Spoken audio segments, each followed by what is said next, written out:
Bulldozer का तो बहुत बैक कर दिए हैं और जो बेल हो रही है बहुत मतलब फास्ट से काम चल रहा है। अभी सुबह आज हम फ़ोन लगा रहे थे लेखपाल को, फ़ोन उठाया नहीं, स्विच ऑफ कर दिया। नमस्कार दोस्तों, इस वक्त मेरी मौजूदगी है जनपद जौनपुर में। जनपद जौनपुर का एक मामला अनुराग यादव का लगातार जब से ये मामला चला है तब से अभी तक ये मामला लगातार उसी प्रकार से बना हुआ है, क्योंकि जिस प्रकार से शुरुआत होती है, अनुराग की हत्या जिस दिन होती है उसके बाद से जिसने हत्या किया उसका पूरा परिवार जेल जाता है और धीरे धीरे उनकी बेल होती रहती है। ऐसे में अभी बीच में लालता यादव की भी बेल हो गई, जिसने मुख्य रूप से इसमें अपना योगदान दिया था। उस मासूम बच्चे की हत्या मामले में वो भी मौके में मौजूद था, जिसको लेकर ये अनुराग के पिताजी हमेशा ये कहते हैं कि उसी के चलते इस प्रकार की जघन्य घटना हुई है, क्योंकि जब से वो रिटायर होके आया है तब से वो इसी प्रकार से लोगों को परेशान करता था, पूरे गांव वालों को परेशान करता था। और ऐसे में अगर उसका रिहा हो जाना बड़ा ही उस परिवार के लिए बड़ा ही दुखद है, क्योंकि 2 लोग इसके पहले रिहा हो गए हैं, फिर से 2 लोग रिहा हो जाते हैं, 4 लोग रिहा हो जाते हैं, 2 लोग और बचते हैं। ऐसे में हमारे बीच प्रधान जी हैं, इनसे भी बातचीत करेंगे।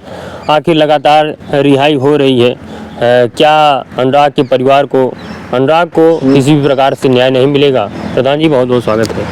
आपके चैनल को बहुत बहुत दिल से धन्यवाद और हमारे जो दर्शक लोग हैं उन लोगों को भी बहुत तहे दिल से धन्यवाद। जिस प्रकार से आपने देखा कि 2 लोग इसके पहले उनकी जमानत हो जाती है, फिर से जमानत हो जाती है और लालता यादव जिसका मुख्य भूमिका है इस मामले में, उसकी भी रिहाई हो जाती है। देखिए, ये हमें न्यायपालिका के ऊपर विश्वास यही था कि उसका जैसे लालमोहन का हो गया, राजेश का हो गया, लेकिन ये पूर्ण रूप से ये विश्वास था कि चैनल पे बताए भी थे कि वो मुख्य आरोपी है, रमेश मुख्य आरोपी है। उन लोगों का जल्दी बेल नहीं होगा और जेल में ही जो मुकदमा चल रहा है उसका बयान चार्ज बनेगा, बयान होगा, उसके बाद उसी जेल से वो छूटेगा नहीं, उसी जेल में उसका आजीवन सजा हो जाएगा जी। लेकिन जिस तरीके से बेल पे बेल मिल रहा है और मिल गया, इस वजह से हमारा पूरा देश, पूरा प्रदेश, अनुराग के परिवार और हम अपनी बात बता रहे हैं कि बहुत ही दुख की घड़ी उस दिन बीती जिस दिन उसका बेल हो गया है। आज भी हम लोग दुखी में हैं, क्योंकि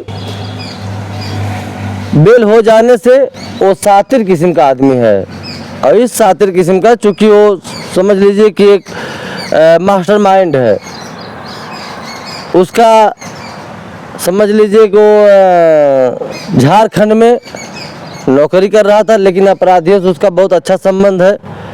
छूटने के बाद कोई न कोई तांडव जरूर मचाएगा, कोई कहीं न कहीं हमें लग रहा है कि ऐसा ना हो छूटने के बाद किसी न किसी का हत्या करा दे। अब अनुराग के परिवार को हमारे क्षेत्र में समझ लीजिए कि एक अलग ढंग का माहौल हो गया है।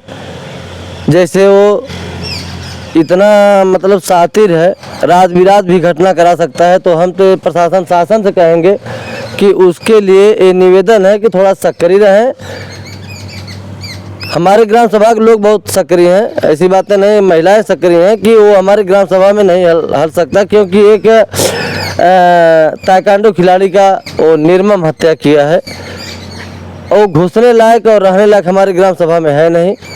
इससे सब ये सक्रिय है कि वो हमारे ग्राम सभा में हल नहीं पाएगा। बेल हो गया, वो चाहे अपना ज़मीन बेचे चाहे जो करे, उसकी ज़मीन भी यहाँ है नाम की, लेकिन यहाँ वो रह नहीं पाएगा। क्या अभी तक उसी के नाम सारा ज़मीन है? क्या वो बेचने की फिराक में है? क्या कुछ जानकारी मिलती है? देखिए, बीच में हल्ला उड़ा था कि कुछ ज़मीन वो बेचा, राजकुमार बेच दिया, लेकिन अभी पूर्ण रूप से हमें ये कन्फर्म नहीं है। जो हवाएं उड़ी थी, क्योंकि उन्हें पता है कि एक निर्मम हम हत्या किए हैं, हमारा रहना वहाँ दुर्बल है, तो उनके नाम की ज़मीन है, वो किसी को बेच सकते हैं, कोई खरीद सकता है, उससे नहीं हम लोगों को मतलब है। लेकिन हमारे ग्राम सभा में उन हत्यारा को कोई ज़रूरत नहीं है। ये चीज़ हमारी ग्राम सभा की महिला उठा रही हैं कि अगर वो आएगा तो कहीं न कहीं कोई अनुराग को फिर गला काटेगा, इस वजह से वो रहने लायक है नहीं। हमारे ग्राम सभा के बहुत सब सक्रिय हैं।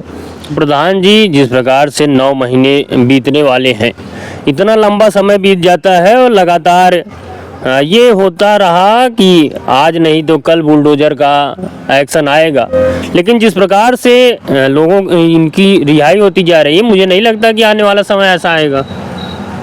देखिए, बुलडोजर का तो बहुत बैक कर दिए हैं और जो बेल हो रही है बहुत मतलब फास्ट से काम चल रहा है। अभी सुबह आज हम फ़ोन लगा रहे थे लेखपाल को, फ़ोन उठाया नहीं, स्विच ऑफ कर दिए। तो कल आए थे मौका देखने के लिए, मेरी बात कानीगो साहब से हुई। कानीगो कहें कि हम गए थे यार, मौका देख के आए हैं भैया, और उसका 16 तारीख के पहले जो भी हमें रिपोर्ट देना है हम दे देंगे उसको, और परेशान होने की जरूरत नहीं है। हम कहें कि आइए उसको नाप की शिनाख्त कर लीजिए कि कल आ जाइए, बात हुई उनसे, कल आ जाइए, चूँकि कल 15 तारीख है, 16 तारीख को मेरी तारीख है, तो उसके पहले रिपोर्ट आप लगा दीजिए, क्योंकि उसी लिए आज 1.5 महीना से हम लोग रिपोर्ट लगाने के लिए, चूँकि 2 जून को स्थलीय निरीक्षण करने के लिए वो जो है तहसीलदार साहब कहे थे। आज 14 जो है जुलाई हो गई है, 1.5 महीना होने जा रहा है।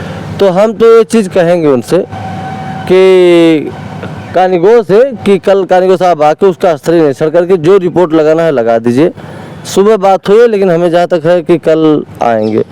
क्या लगता है कि आने वाला समय अच्छा रहेगा कि इसी प्रकार से चलता रहेगा? देखिए, जिस हिसाब से बेल हो रही है उसमें अच्छा क्या रहेगा।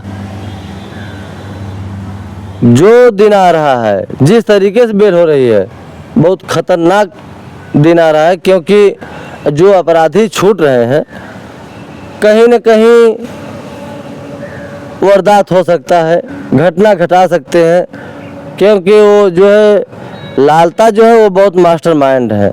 ये सबको पता है, पूरे हमारे कबरीदीनपुर को, पूरे क्षेत्र को मालूम है। जब जिस तरीके से तलवार से गला कटवाया वो, और वहीं खड़ा होकर कटवाया, तो समझ लीजिए कि किस तरीके का वो आदमी है। और इतने जल्दी उसकी बेल हो गई तो मनोबल जो है वो बढ़ेगा, मनोबल घटेगा नहीं। आज देखिए सोमवार है, 2-3 दिन के अंदर वो छूट भी जाएगा, बाहर आ जाएगा, बेल आर्डर मिल जाएगा हाई कोर्ट से। यहाँ जो है जमानतदार भरा जाएंगे, थाने से वेरिफिकेशन हो जाएगा, और उसके बाद कचहरी में जो कचहरी से फिर रिहाई कागज चले जाएगा, वो बाहर आ जाएगा आसानी से। तो हर काम उसका आसानी से अगर हो रहा है तो उसको समझ लीजिए कि हत्या वो किया है। हमें लगता है कि आप कचहरी में एक बार आया था, मीडिया के सामने भी देखे भी थे हमारे देश प्रदेश के लोग, तो उसके अंदर तनी से भी शिकन नहीं है। अगर वो ये जानता नहीं एक बच्चा गला काटा गया है तो जरूर थोड़ा न शिकन होता, लेकिन उसका चेहरा हरदम मुस्कुराता रहता है। वो ये जानता है कि अनुराग के परिवार को हम एकदम समझ लीजिए कि साफ कर दिए हैं। आज वो 5 बहनें हैं, समझ लीजिए कि बिना भाई खो गई हैं। हम लोग तो भाई हैं उनके, लेकिन अनुराग जो जैसा था, सगा भाई उनका था, वो तो कोई नहीं लेके आ पाएगा, उन्हें देगा। लेकिन यह चीज़ कष्ट हरदम रहती है कि 5 बहनें में और हमारे एक भारत का लाल खो गया है।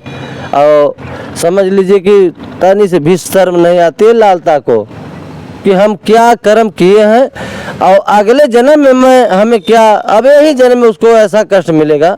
देखिए, अगला जन्म छोड़ दीजिए, इसी में जब तक वो जिएगा भगवान ऐसा उसको समझ लीजिए कि उस पापी को ऐसा कष्ट में रखेंगे कि वो याद करेगा कि मैं कितनी बड़ी गलती किया हूँ, कि आज एक ताइक्वांडो का, एक भारत का नाम रोशन करने वाले लड़के का गला काट दिया हूँ, तो पछताना उसको तय है। जब जिस दिन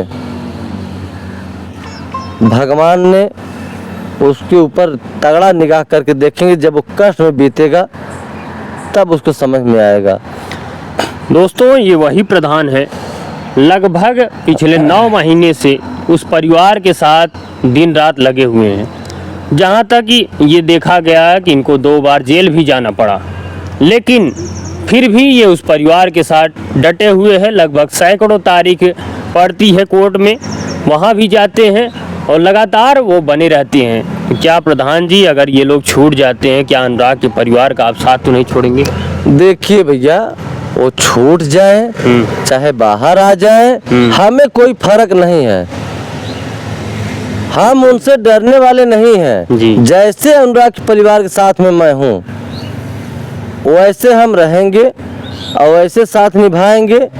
कहने वाले बहुत कुछ कहते हैं भैया, लेकिन मैं अपने आत्मा, मैं दिल से कह रहा हूँ, मैं बजरंगबली कसम खा कह रहा हूँ कि मैं जैसे हूँ, जिस तरीके से उस परिवार के साथ हूँ, वैसे पूरे जीवन रहेंगे और एकदम निस्वार्थ, निष्पक्ष, जैसे एक परिवार के साथ हैं शुरू से, वैसे आजीवन रहेंगे हम। लालता अगर उसका परिवार गांव में आता है तो क्या आप आने देंगे, या फिर मतलब वो हम ही नहीं, हमारे ग्राम सभा की महिलाएं नहीं आने देंगी, हमारे ग्राम सभा के पुरुष नहीं आने देंगे, हम लोग नहीं आने देंगे। हमारे ग्राम सभा में कैसे वो हल जाएगा? वो अरे एक हत्यारा है, एक ताइक्वांडो खिलाड़ी का गला काटा है, तो अगर वो हल्ले लायक है, कोई भी कह दे कि नहीं वो रहने लायक है, कोई नहीं कह सकता भैया। एक आवाज़ें नहीं है कि आवाज़ उठा दे कि नहीं रहने लायक है।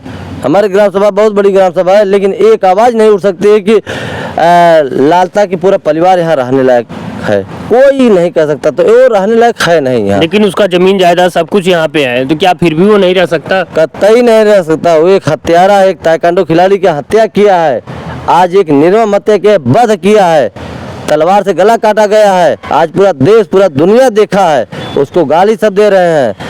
तो रहने लायक हमारे ग्राम सभा में है? जगह जमीन नाम की अपना चाहे जो जिसको दे दे, उससे कोई मतलब नहीं है, लेकिन वो रहने लायक नहीं है। तो अगली तारीख पे क्या कुछ रहेगा? देखिए, अगली तारीख पे लेखपाल साहब, कानगो साहब रिपोर्ट देंगे और उसी आधार पर 16 तारीख को जो निर्णय होगा आपके चैनल के माध्यम से हम बताएंगे। और हमारा पूरा देश, विदेश, प्रदेश इंतजार कर रहा है 16 तारीख जल्द से आ जाए। तो दर्शकों से क्या वही उम्मीद आप दिलाएंगे कि हाँ, फिर से उम्मीद रखिए? एकदम, हम दर्शकों को भगवान जानते हैं। दर्शक लोग हमारे ऐसे साथ में खड़े रहे, उसके बाद वो बाहर निकल गया है, हमें कोई फर्क नहीं है। हम जैसे हैं, इस मामला को, उस मकान को जैसे पहले कह रहे थे वो गिरेगा और गिरना तय है, आज भी कह रहे हैं कि वो निकल गया भले, लेकिन वो गिरना तय है, एक नहीं 1000%।